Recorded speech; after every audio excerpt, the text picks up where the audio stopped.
The belief that becomes truth for me is that which allows me the best use of my strength, the best means of putting my virtues into action. André Gide.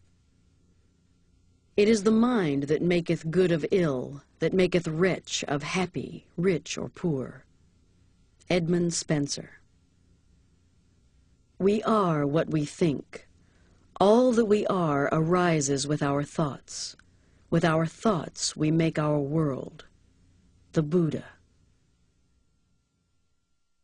Beliefs are what make the difference between a lifetime of joyous contribution and one of misery and devastation.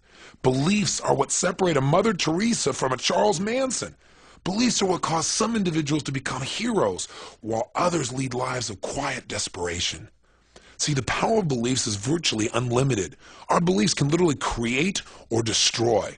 Beliefs are not merely matters of emotion or action. They can literally change our bodies in a matter of moments.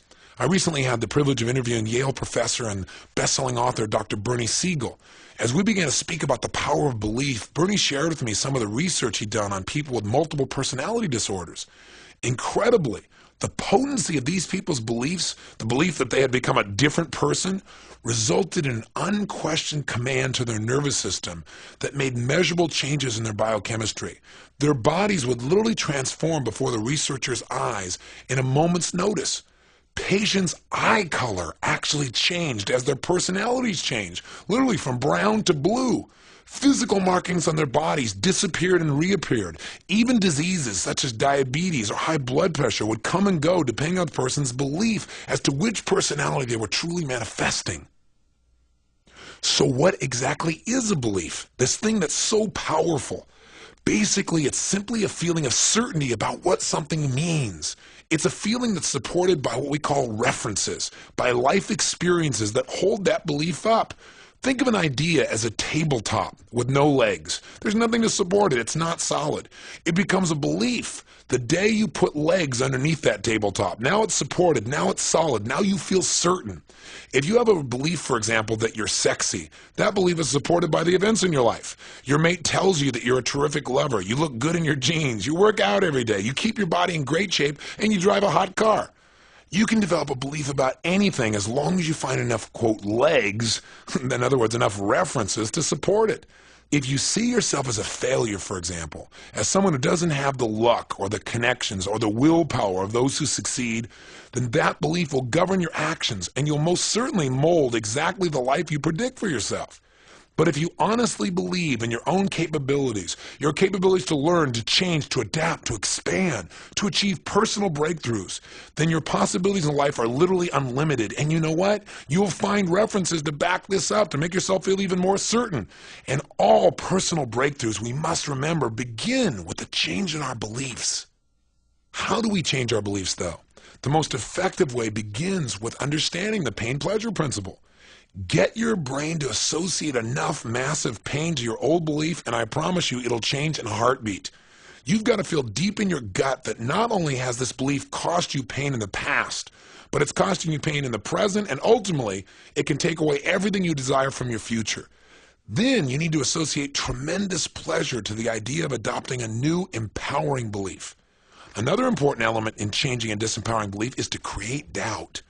See, if you're really honest with yourself, aren't there some beliefs that you used to defend heart and soul years ago that today you'd almost be embarrassed to admit you even had?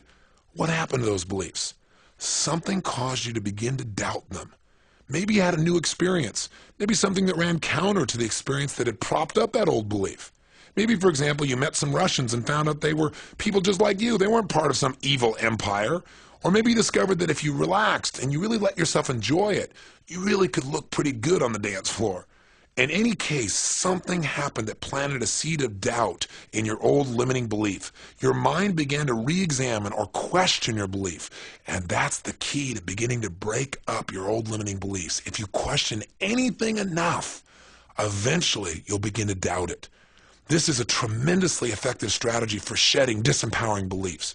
I mean, haven't you done this with yourself? Aren't there areas in your life where you've doubted yourself? How did you do it?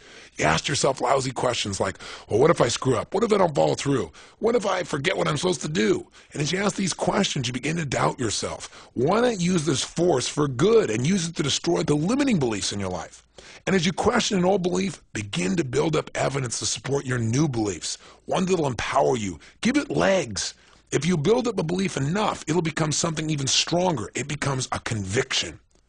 A conviction now is a belief that is reinforced by even more powerful references. It's an irresistible force for change. For example, let's say you've decided never to eat meat again. To strengthen your resolve, talk to people who've chosen a vegetarian or vegan lifestyle. What reasons prompted them to change their diet? And what have been the consequences on their health and other areas of their life? What benefits have they received? In addition, begin to study the physiological impact that animal protein has upon our bodies. The more references you develop, the more emotional these references are, the stronger your conviction will become.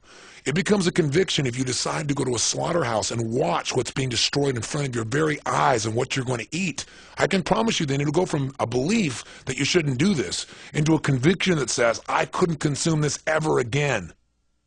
Third, find a triggering event that'll push you over the edge and make it a conviction. Or else create one of your own, just as I've described. For example, if you want to develop a conviction never to abuse drugs, make the painful consequences of drug abuse real to yourself. Watch some films, or better yet, visit a shelter and see firsthand how drug use devastates people's lives. If you vowed to give up smoking, visit the intensive care wing of a hospital and see the emphysema patients confined to oxygen tents, or look at an x-ray of a smoker's black lungs. These kinds of experiences have the power to push you over the edge and establish true conviction. Finally, take action. Each action you take strengthens your commitment and raises the level of your emotional intensity and conviction. So begin today to develop a habit of focusing on the consequences of your beliefs. This, more than anything else, began to change my life. Become conscious. Wake up to their impact. Are they strengthening your foundation by moving you to action in the direction you desire, or are they holding you back? Right now, take 5 minutes on a piece of paper and brainstorm every belief you can think of that empowers you. Write them all down. Then take an equal amount of time and write down all the disempowering beliefs that you can think of that have limited you in your past. Stop this tape right now and do this. Too often in life we listen to a tape or we read a book and we don't really use what we're reading. Please take a moment and do this now. Stop the tape now.